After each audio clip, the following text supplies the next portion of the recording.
السلام عليكم ورحمة الله وبركاته. أهلا بيكم معايا في فيديو جديد من وي. فيديو النهاردة إن شاء الله هشرح فيه معاكم الصدر المربع. النهاردة إن شاء الله وأكتر من فيديو هشرح فيه معاكم الصدر المربع على أكتر من شكل. جالي طلبات كتير على إن انتوا عايزين طريقة عمل الصدر المربع وطريقة التقسيم للصدر المربع، طبعا سواء لبلوفر أو بلوزة أو فستان بيبي أو سالوبيت بيبي، أيا كان بقى. عامة احنا بنستخدم الصدر المربع لحاجات كتير جدا، وجالي طلب مخصوص، والنهارده ان شاء الله يعني هيكون جزء من تلبية طلب حضرتك.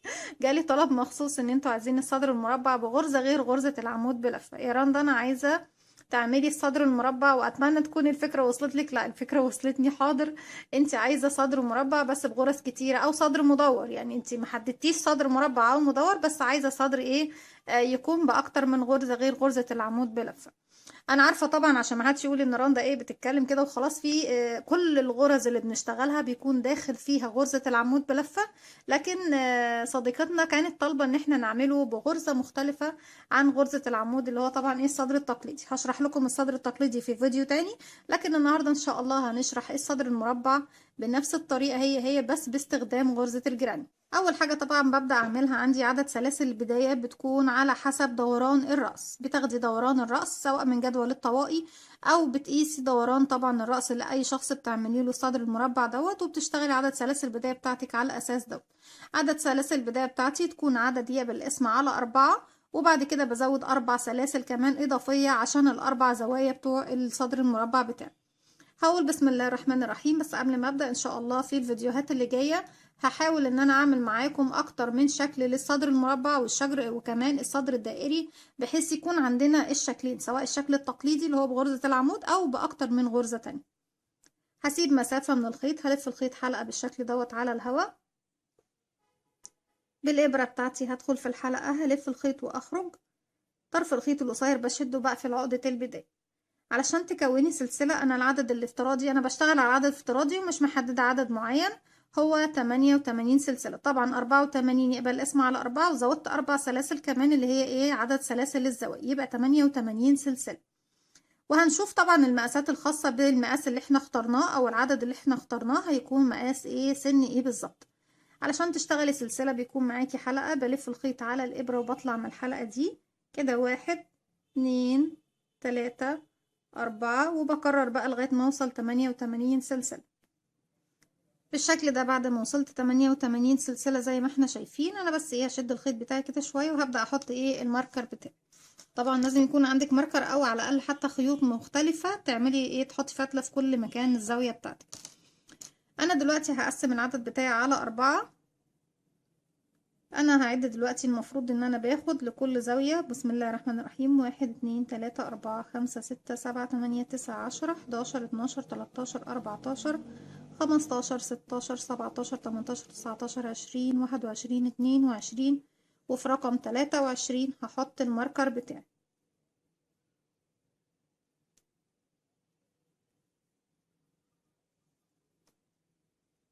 هرجع تاني 1 2 3 4 5 6 7 8 9 10 11 12 13 14 15 16 17 18 19 20 21 22 23 بحط الماركر.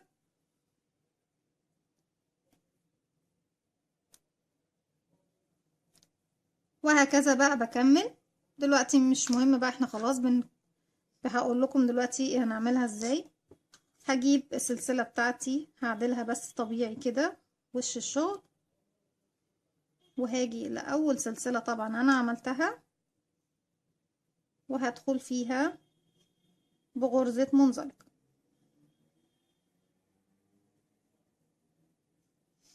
هلف الخيط وأخرج كمان من الحلقة اللي عندي على الإبرة بالشكل دوت اهو. دي تعتبر زاوية عندي.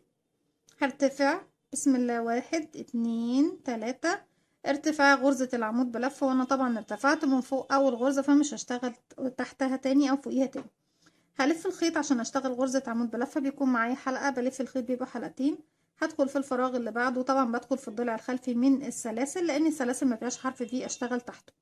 هلف الخيط واخرج معايا 3 حلقات، بلف الخيط وبخرج من حلقتين، اتبقوا حلقتين بلف الخيط وبخرج من حلقتين. كده انا اشتغلت كام عمود؟ 1 2. هروح للتالت كمان اشتغل عمود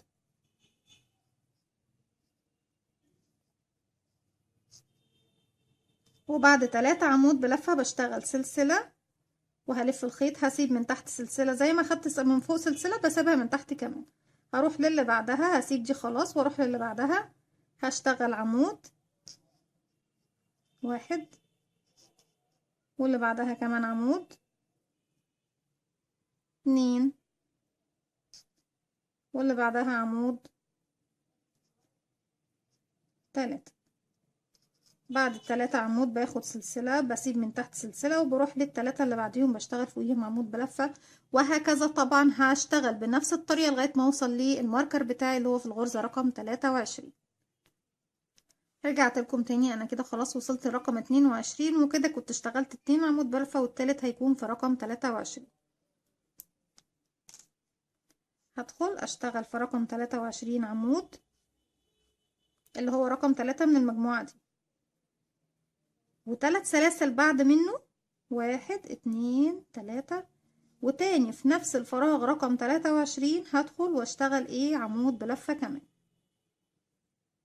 بالشكل ده، شايفين بالطريقة دي. وده هيكون اول عمود عندي في المجموعة ايه اللي جاية دي. بعد كده هكمل تاني عمود في الفراغ اللي بعده. بصوا هو اول فراغ بس، هو اول مجموعة هي اللي بحدد الزاوية بتاعتها، وبعد كده بشتغل بقى على الاساس ده كده تاني عمود، تالت عمود، بعد كده سلسلة، هسيب من تحت سلسلة، وهكذا بقى 3 عمود بلفة سلسلة، 3 عمود بلفة سلسلة، وبسيب طبعا سلسلة تحت اللي انا ايه، لا ده كده لسه 2 3. بعد كل 3 بشتغل سلسلة بسيبها من تحت واروح ليه اللي بعدها واكمل عمود بلفة لغاية ما بوصل للزاوية. رجعت لكم تاني، وصلت للغرزة رقم 22 وفي رقم 23 هشغل الزاوية.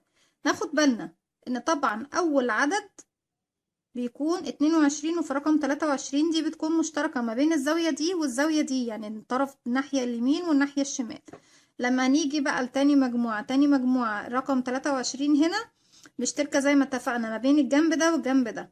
رقم 23 هنا مشتركة ما بين الجنب ده والجنب ده، يعني انا العدد بتاعي بيكون ال 22 غرزة بيبدأوا منين؟ بيبدأوا من الزاوية نفسها. ادي 1 2 3 4 5 6 7 8 9 10 11 12 13 14 15 16 17 18 19 20 21 22. رقم 23 بشتغل فيها مرتين لان هي الزاوية بتاعتي.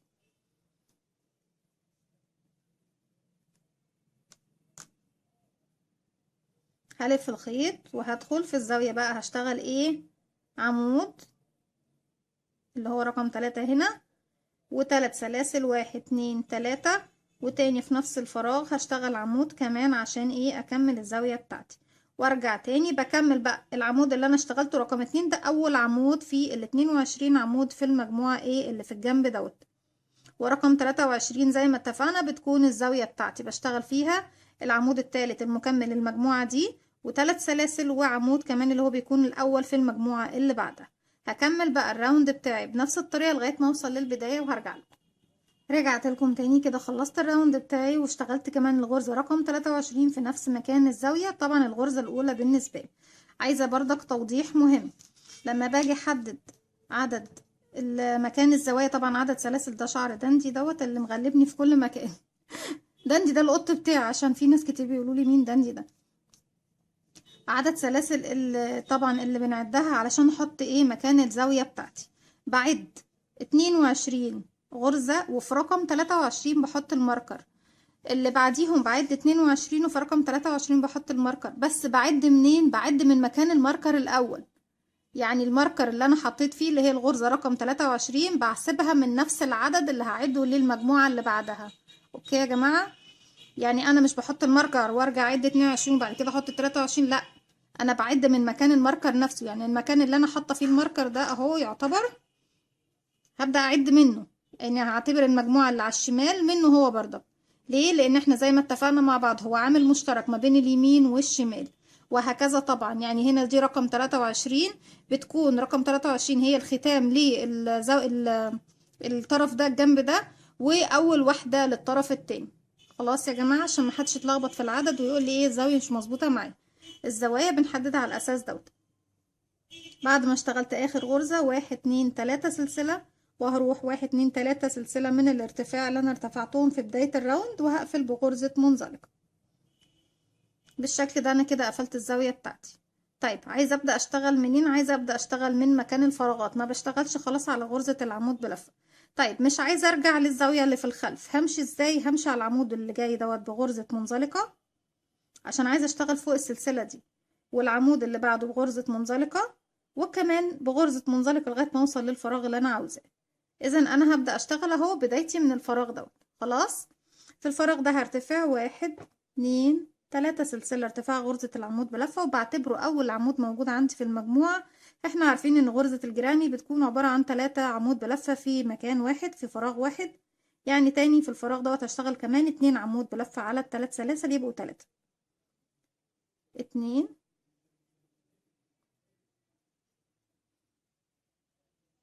3.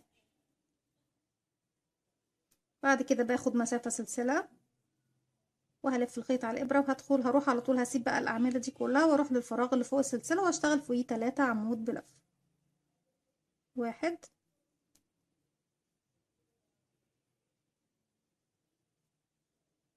2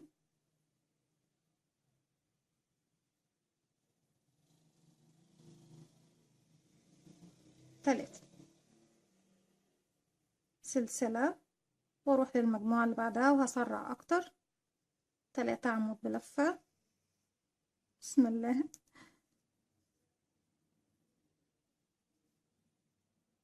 1 2 3 سلسلة.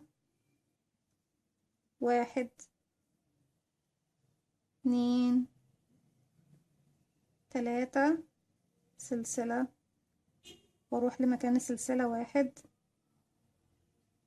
2 3. كده انا اشتغلت على كل الفراغات اللي هي بتكون ايه فوق السلسلة. فوق كل فراغ منهم 3 عمود بلفة، وبعديه سلسلة مسافة. وصلت لغاية الفراغ اللي هو فيه ايه 3 سلاسل، يعني الزاوية بتاعتي. هدخل بقى داخل الزاوية، بس ما ننساش ناخد السلسلة المسافة بعد كل 3 عمود. هدخل داخل الزاوية دي اشتغل ايه 3 عمود بلفة كده. 1 تاني في نفس الفراغ. 2 تاني. 3 و3 سلسلة. 1 2 3. وتاني هدخل في نفس الفراغ اشتغل كمان 3 عمود بلفة. 1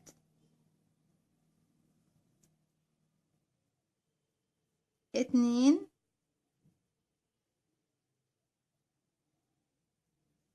3. بعديهم سلسلة، وهروح اشتغل فوق السلسلة 3 عمود بلفة. 1 2 3. بعد كل 3 باخد سلسلة مسافة. يبقى احنا اشتغلنا ايه؟ اشتغلت زي ما احنا شايفين فوق كل فراغ بيقابلني فوق السلسلة اشتغلت 3 عمود بلفة، ولما وصلت للزاوية اللي فيها 3 سلاسل اشتغلت مرتين بغرزة الجيران. اشتغلت 3 عمود بلفة 3 سلاسل تاني عشان اشتغل زاوية تانية فوق، وكمان في نفس الفراغ 3 عمود بلفة. ليه بعمل كده؟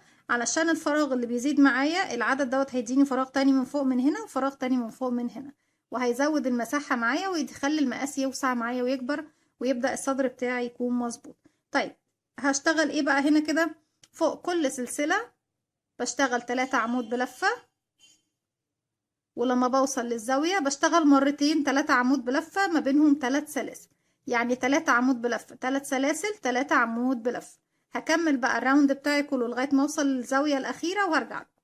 رجعت لكم تاني، وبالشكل ده خلاص خلصت الراوند بتاعي. في آخر مجموعة خلصتها واخدت بعديها سلسلة، وصلت للزاوية ايه الأخيرة. هلف الخيط وهدخل داخل الزاوية هشتغل فيها 1 2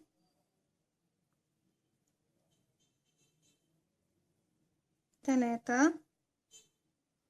وكمان 3 سلسلة، 1 2 3، وهدخل تاني في نفس الفراغ الزاوية هشتغل 3 عمود بلفة كمان، 1 2 3. بعد طبعا كل 3 عمود بشتغل سلسلة مسافة، هروح لتالت سلسلة ارتفاع هنا وهدخل واشغل غرزة منزلقة بالشكل ده اهو. خلصت خلاص الراوند بتاعي زي ما احنا شايفين. علشان نرتفع لراوند تاني انا ممكن طبعا انا فوق هنا العمود الاخير ده ممكن ارتفع من عنده 3 سلسلة وارجع للخلف اشتغل هنا 2 كمان عمود، واروح بعد كده ايه اشتغل في الفراغ اللي بعده. بس انا مش بحب كده، افضل ان احنا نمشي على الاعمدة بغرزة منزلقة وامشي كمان على الفراغ بغرزة منزلقة لغاية ما اوصل طبعا للفراغ اهو. وبعد كده ارتفع بقى 1 2 3 سلسلة، وهيكون اول عمود عندي هشتغل كمان معاه 2 عمود بلفة كده، 1 تاني 2. ما ننساش بعد كل 3 عمود باخد سلسلة مسافة واروح اشتغل فيه فوق السلسلة اللي تحت في الفراغ اللي تحت كمان 3 عمود بلفة، بعديه سلسلة. لما بوصل للزاوية اللي فيها 3 سلاسل بشتغل مرتين 3 عمود بلفة و3 سلاسل، يعني 3 عمود بلفة 3 سلسلة 3 عمود بلفة. بالشكل ده برتفع بقى عدد السطور اللي انا حباه. طريقة تحديد المقاسات هي طريقة تحديد الصدر المربع، سواء بغرزة الجراني او بغرزة العمود او باي غرزة تانية. نفس المقاسات اللي انا شرحتها معاكم في فيديو مقاسات الصدر هي واحدة وثابتة ما بتتغيرش. احنا طبعا لو نقول ان دوت مقاس معانا، انا قسته لقيته بيجيب المقاس اللي هو من 3 شهور ل 6 شهور. من 3 شهور ل 6 شهور بيكون طبعا المقاس اللي من هنا لهنا اللي عند الرقبة بيكون 11 سنتي. ده كده عندي 11 سنتي يعني مظبوط جدا. الزاوية بتاعتي عشان طبعا اوصل للمقاس اللي انا عاوزاه لازم افضل ارتفع بنفس الطريقة دي لغاية ما توصل الزاوية معايا. بحط طبعا المتر بتاعي في الاول هنا لغاية ما اوصل ل9 سنتي. يعني انا محتاجة كمان، انا مثلا ال2 سطر دول اشتغلناهم 3.5 سنتي، يعني محتاجة كمان ايه كمان حوالي 3 أو 4 سطور كمان لغاية ما اوصل ل9 سنتي. الزاوية بتاعتي تكون 9 سنتي. نصف دوران الصدر اللي هو بيكون من الزاوية دي للزاوية دي يكون 21 سنتي. انا لسه لغاية دلوقتي 16 سنتي او 15.5 بالظبط، لا كمان 15، دول 15 سنتي. عايزاهم يوصلوا لكام؟ ل21. عايزاهم يجوا من عند الصفر لغاية ال21 علشان المقاس بتاعي يكون مظبوط من 3 شهور ل6 شهور. ونفس المقاس على فكرة بيكفي كمان ان احنا نلبس لسن اكبر. ده طبعا انا كنت مختارة الرقم بتاع السلاسل بشكل كده تلقائي، لكن هو عامة المقاس كده معايا مظبوط لسن من 3 شهور الى 6 شهور. وتقدري بقى تشتغلي بنفس الطريقة دي لكل المقاسات ولكل الاعمار. دي كانت فكرة الفيديو النهاردة، اتمنى يا رب ان هو ينول اعجابكم، واستنوني كمان في فيديوهات تانية باذن الله للصدر المربع والصدر المدور كمان بغرز جديدة غير غرزة العمود بلفة. بس زي ما قلت لكم ان غرزة العمود بلفة دايما داخلة حتى في الغرز الجديدة. بنلاقي ان غرزة العمود بلفة بتفرض طبعا وجودها، لان هي بتكون بيتشكل منها الغرزة نفسها. علشان كده قلت لكم ان غرزة العمود بلفة بتدخل في حاجات كتير جدا. حتى لو الغرزة مش ما اسمهاش غرزة العمود بلفة، الا انك هتلاقي غرزة العمود داخلة داخل الغرزة نفسها اللي بتتشكل لشكل تاني. يعني عندك غرزة جبال القلب اللي احنا هنشغل بيها ان شاء الله بلوفر. غرزة جبال القلب بيدخل فيها غرزة الحشو، بيدخل فيها كمان غرزة العمود بلفة. وغرزة الصدفة سواء مصمتة او عادية غرزة عمود بلفة، كل الغرز هتلاقي بيدخل فيها غرزة العمود بلفة. دي كانت فكرتي النهارده، اتمنى يا رب ان هي تنول اعجابكم واكون شرحتها بشكل وافي وبسيط. لو عجبكم الفيديو ما تنسوش تعملوا لي لايك وشير وسبسكرايب، واستنوني فيديو جديد من وي.